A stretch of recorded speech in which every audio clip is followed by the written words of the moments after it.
بسم الله الرحمن الرحيم.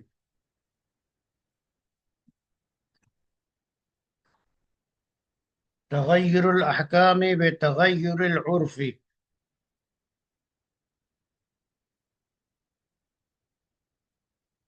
آواز پہنچ رہی ہے؟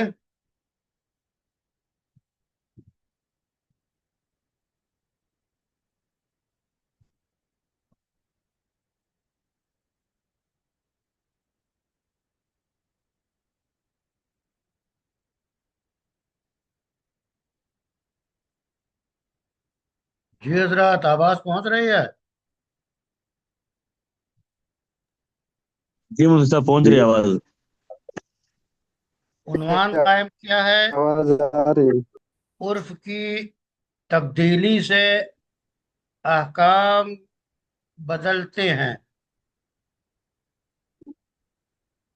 ظاہر ہے کہ جن احکام کا مدار عرف پہ ہوتا ہے، اگر وہ عرف بدل جائے تو احکام بھی بدل جائیں گے۔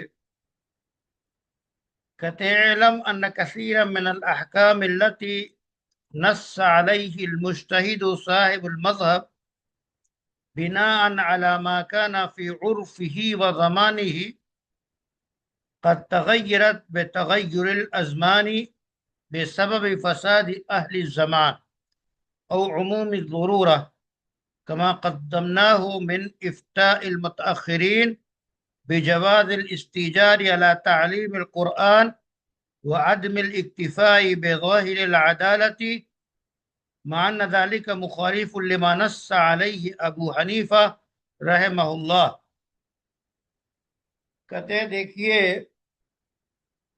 جن احکام کے بارے میں مجتہدین نے صراحت کی، اور وہ مجتہد جو صاحب مذہب ہے اس نے یہ صراحت کی کہ یہ مسائل کے جو احکام ہیں، یہ اس مجتہد کے دور میں جو عرف تھا اور اس زمانے کا جو رواج تھا اس کے مطابق یہ احکام بیان کیے گئے ہیں۔ اس لیے جب زمانے کی تبدیلی ہوتی ہے، اور زمانے کی تبدیلی زمانے میں رہنے والے لوگوں کی مزاجی خرابی کی وجہ سے، فطرت کی خرابی کی وجہ سے اور فساد کی وجہ سے، یا یہ کہ ضرورت عام ہو جائے کسی چیز کی، تو ان دو بنیادوں پر مسئلے بدل جاتے ہیں، احکام بدل جاتے ہیں۔ اور کہتے ہیں ہم نے یہ تفصیلات اس سے پہلے بیان کی ہیں، اس باب میں جب ہم نے کہا تھا کہ متاخرین فقہا نے قرآن کریم کے تعلیم پہ اجرت لینے کو جائز قرار دیا، اور ظاہری عدالت کو کافی نہ سمجھ کر انکواری اور تحقیق کا حکم دیا، جبکہ مجتہد اعظم امام ابو حنیفہ اپنے دور اور اپنے قرن کے لحاظ سے ان دونوں سے اختلاف کرتے ہیں، یعنی ظاہر ہے کہ وہ قرآن کی تعلیم پہ اجرت کے قائل نہیں، اور اسی طرح ظاہری شکل و صورت کے مطابق فیصلے کے قائل، لیکن یہ زمانے کی تبدیلی اور ضرورت کی بنیاد پہ حکم بدل گیا کہ ان کے دور کے مسائل الگ تھے۔ اس کے بعد کہتے ہیں کہ ان میں سے چند مسائل اور ہیں، یہ سب تفصیلات تو میرے خیال میں بیان کی جا چکی ہیں۔ جی علماء کرام،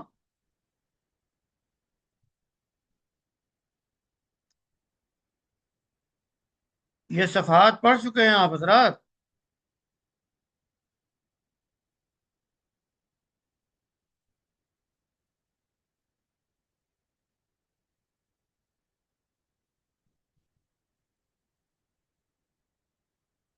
جی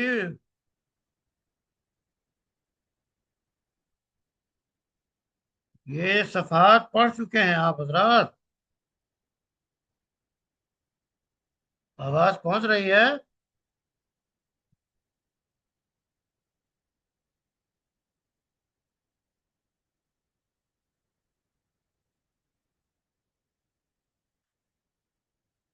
جی ماں صاحبہ.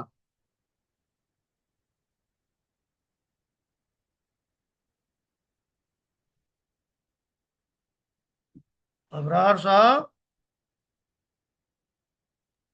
جی مفتی صاحب. یہ صفحات پڑھ چکے ہیں آپ لوگ؟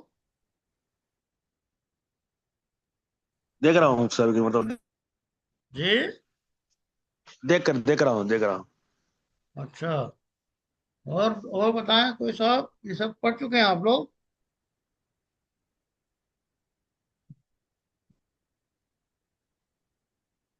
قاضی جی.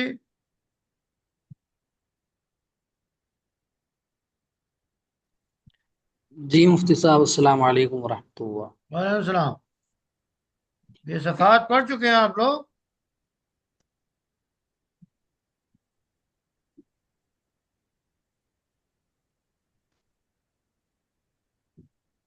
میرے خیال سے پڑھے نہیں ہے صفحات. پڑھا بے پڑھا سب برابر.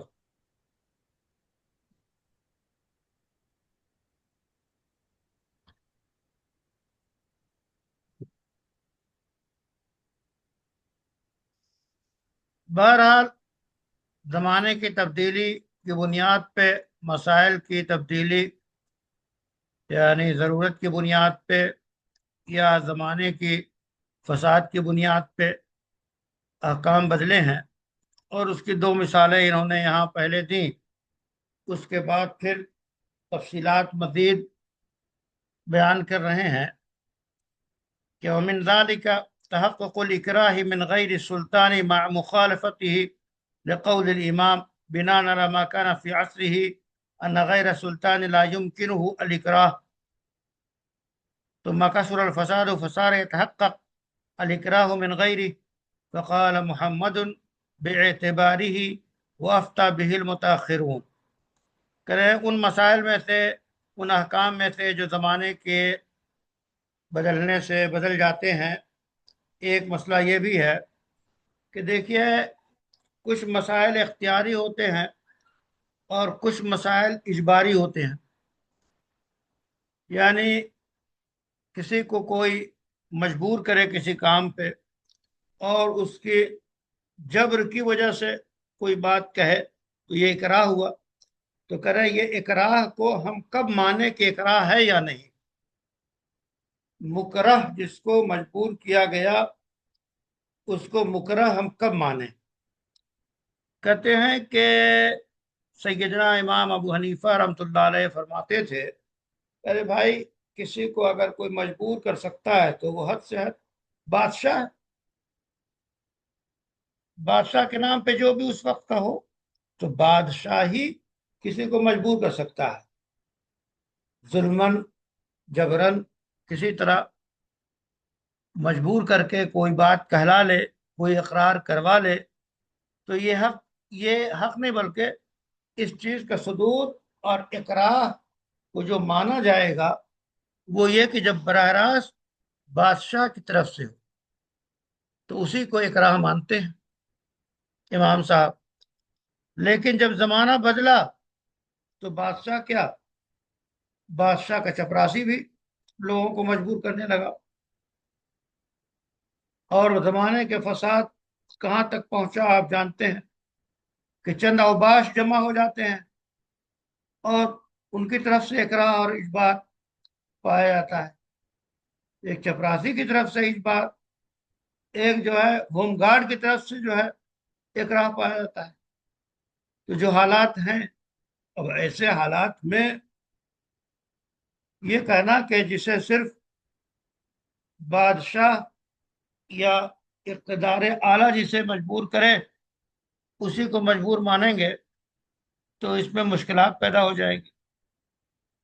چونکہ اب اکراہ جو ہے، جیسا کہ میں نے کہا چھوٹے چھوٹے لوگوں کی طرف سے اکراہ پایا جا رہا ہے، تو اس اکراہ کو بھی مان لینا بادشاہ کے علاوہ اور لوگوں کی طرف سے اگر کسی کو مجبور کیا جائے تو اکراہ کے جو مسائل ہیں وہ اس پہ جاری ہوں گے۔ کہتے ومن ذالک کا، اور اسی میں سے اکراہ کا پایا جانا ہے بادشاہ کے علاوہ کی طرف سے، یعنی بادشاہ کے علاوہ کی طرف سے بھی اگر مجبور کیا جائے تو اس کو مسئلے کے حساب سے مکرہ مان لیں گے، اور جو مکرہ کے احکام ہیں وہ جاری ہوں گے۔ جبکہ سیدنا امام ابو حنیفہ اس کے خلاف ہیں، چونکہ ان کے زمانے میں سلطان کے علاوہ کسی کے بس کی بات نہیں تھی کہ کسی کو مجبور کر دے، لیکن جب بگاڑ عام ہو گیا تو پھر بادشاہ کے علاوہ دوسرے لوگوں کی طرف سے بھی اکراہ پایا جانے لگا، تو پھر سیدنا امام محمد نے اس اعتبار سے فیصلہ کیا کہ اسے بھی معتبر مانیں گے، یعنی بادشاہ کے علاوہ بھی جو اکراہ پایا جائے تو اس کو تسلیم کریں گے، یعنی اس جو احکام ہیں وہ جاری ہوں گے۔ وہ افتہ به المتاخرون، اور جناب بعد کے آنے والے فقہا نے امام محمد کے قول پہ فتویٰ دیا۔ ایک مثال ہو گئی، جی دوسری مثال پڑھیے کوئی صاحب عبارت۔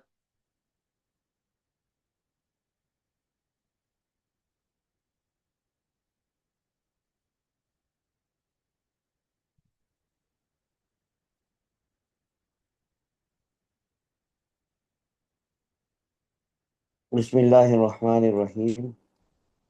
ومن ذلك تزمین الساعی مع مخالفته لقاعدة المذهب من ان الضمان على المباشر دون المتسبب ولكن افتوا بزمانه زجرا افتو لفساد الزمان۔ جی افتو بالزمانہ، جی ولكن افتوا بزمانه زجرا لفساد الزمان بل افتوا بقتله زمن الفترتی۔ اور پڑھو آگے۔ جی کوئی صاحب اس کا ترجمہ مطلب بیان کرے، عبارت خاں کے علاوہ کوئی صاحب اس کا ترجمہ اور مطلب بیان کرے۔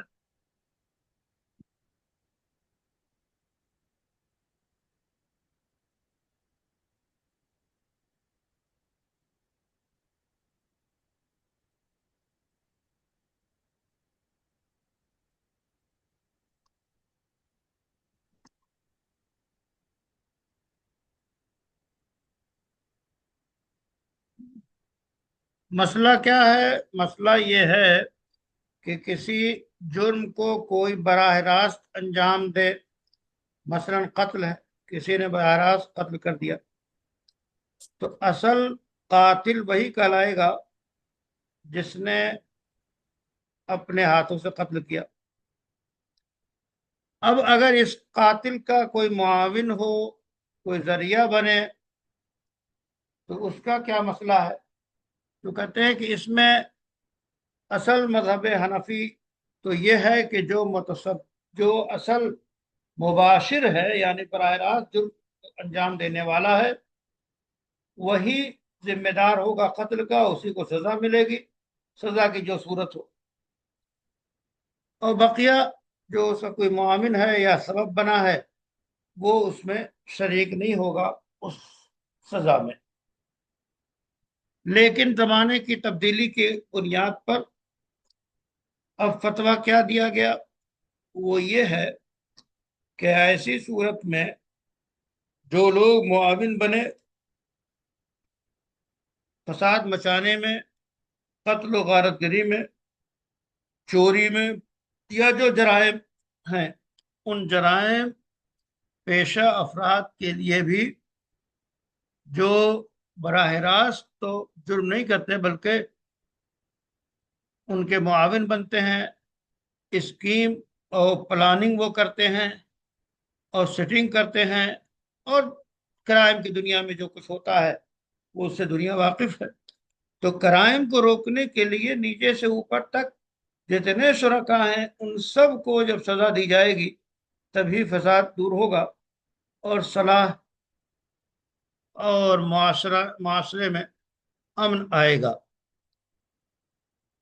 اب وہ تاوان کی شکل میں ہو، سزا کی جو بھی شکل ہو، تو کہتے ہیں جو شریک اور معاون ہوگا اس سے بھی سزا ملے گی۔ یہ ہے زمانے کی تبدیلی سے فتویٰ۔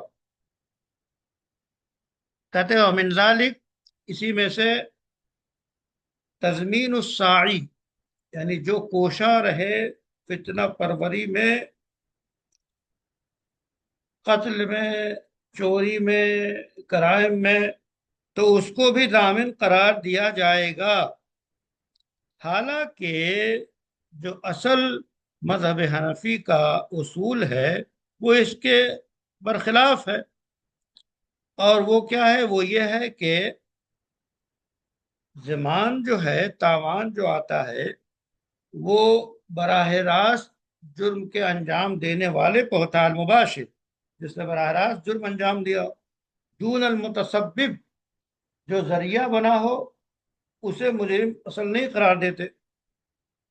لیکن بعد میں فقہائے متاخرین نے فتویٰ دیا کہ متسبب کو بھی ضامن قرار دیا جائے۔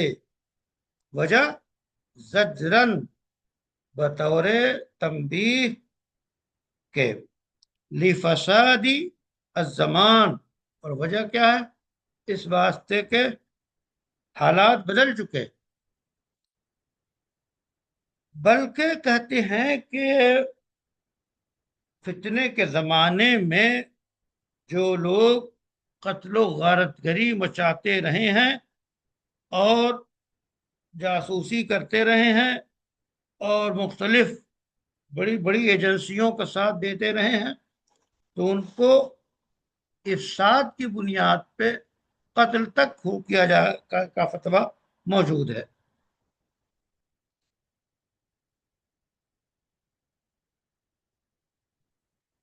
سمجھ میں آ رہا ہے علماء کرام؟ جی الحمدللہ۔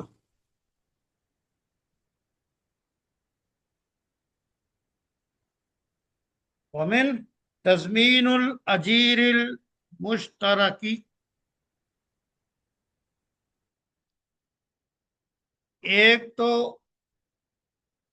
وہ شخص ہوتا ہے جو کام کے لیے آدمی مکمل طور پہ اسے ہائر کرتا ہے، مکمل طور پہ مزدوری کے طور پہ، انجینئر کے طور پہ، یا کسی طور پہ مستقل اس سے کام لے رہا ہے۔ اور ایک وہ ہے جو تھوڑا تھوڑا ملا کے سب کے کام کرتا ہے۔ اس کی مثال میں جیسے کہ دھوبی، ایک تو ایک دھوبی کسی بنگلے پہ کسی بلڈنگ میں مستقل لگا ہو، انہیں کے گھر کے لوگوں کے کپڑے دھوتا ہو، تو یہ اجیر خاص ہوگا۔ اور ایک وہ ہے جو کہ 10 مکانات سے 10 کپڑے لا کر دھوتا ہے، تو اس کو اجیر مشترک کہتے ہیں۔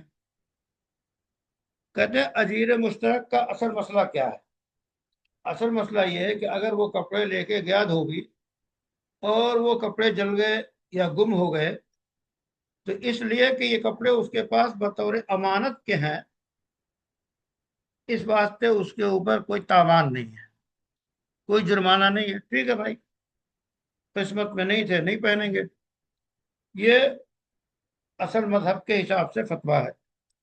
لیکن احوال بدلے، اب دھوبیوں کے اندر بڑے مولوی صاحب کی شاندار شیروانی جو 20,000 میں تیار ہوئی، نیت بگڑ گئی اور کہہ دیا گم ہو گئی۔ اب یہ بیچارے کیا کریں گے؟ تو کہتے ہیں کہ زمانے کے بگاڑ کی وجہ سے اس کو ضامن قرار دیا جائے گا کہ شیروانی اس کی قیمت لا کے دو۔ اب ظاہر ہے قیمت جو ہے وہ مختلف پیمانے سے متعین کی جاتی ہے۔ بڑے شہروں میں لانڈریوں میں